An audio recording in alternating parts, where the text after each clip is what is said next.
Helo, a chroeso ein webinar ni heddiw ar ddeall pryderon plant a phobl ifanc. Byddwn ni'n rannu gwybodaeth am arwyddion o fryder ac i helpu roi strategaethau i chi fel rieni a gofalwyr i helpu eich plant i reoli eu pryderon. Deall pryderon. Mae pob plentyn yn teimlo'n pryderus weithiau.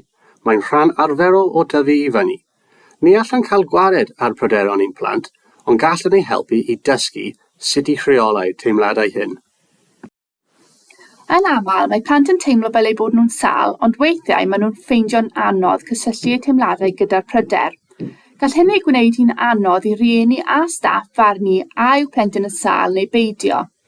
Gall fod yn defnyddiol i blant nodi sut mae gwahanol emosiynau yn teimlo yn eu corff.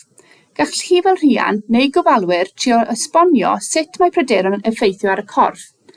Tasg rydyn ni'n weithiau'n gwneud mewn ysgolion gyda plant yw adnabod ble mae eu cyrff yn eu cyrff mae nhw'n teimlo'r pryderon a liberu'r dyn sinsir. Mae'r ymateb ymladd ffoi a rhewi wedi esblygu i'n cadw'n ddiogel rhag perygl. Fodd bynnag, mae ymateb rai pobl yn cael eu sbardinion rhy gyflym. Dyma pam y bydd rai pobl yn poeni am bethau a all ymddangos yn fach i eraill.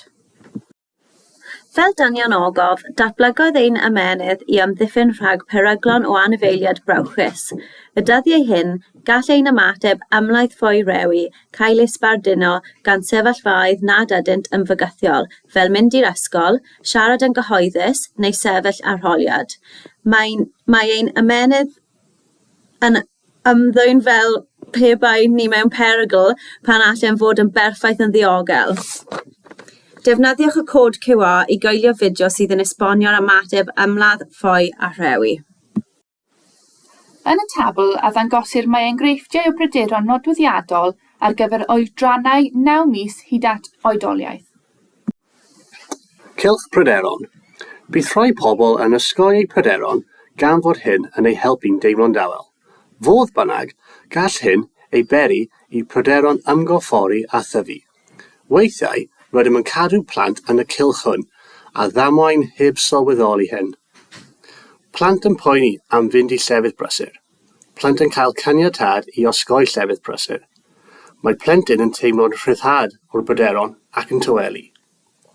Mae plentyn yn dysgu bod osgoi llefydd gorlawn a bod mewn rheolaeth yn ei gwneud yn dawel. Fel rhiant, rydym yn trio lleihau pryderon ein plant, ond gall hyn arwain at ein plant yn dysgu osgoi sefyllfaoedd anodd, enghraifft yr ysgol.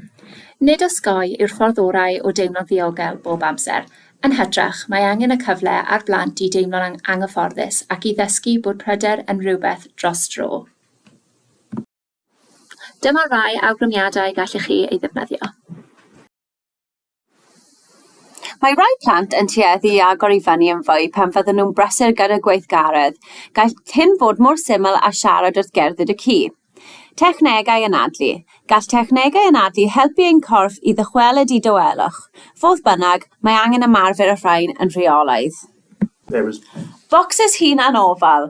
Dyma focs gyda'r holl eitemau sy'n gallu helpu cysuro ein plentyn ac yn helpu ymlacio. Gall y plant addurno'r bocs a wneud eiddo nhw ein hunan. Diolch yn fawr am wrando.